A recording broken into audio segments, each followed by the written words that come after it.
पूर्वतन सांसद रवींद्र जेना विजेडी छाड़ा प्रसंग में प्रतिक्रिया रखिंट वरिष्ठ बीजेपी नेता जतिन महांती से कहते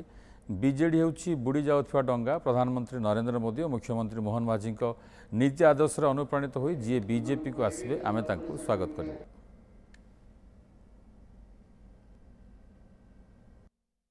जे बुड़ुवा डंगारे कई बसवा को चाहते नहीं एटा गोटे आमर बहुत गोटे पुराना कथा अच्छी तेणु बीजेडी जो डंगा बुड़ुची से कहीं बसवा को चाहिए ना समस्ते निजर प्राण विकल्पे से डंगारू बाहरी जाक चाहते आगामी दिन में बीजेडी से अवस्था जारी रही से जो बुड़ुवा डंगा बीजेडी से अनेक नेता ये आसी विभिन्न संगठन में राजनीति निज अन्य संगठन में काम करेंगे और से भारतीय जनता पार्टी जदि कहीं करने चाहिए आम मुक्त हस्ते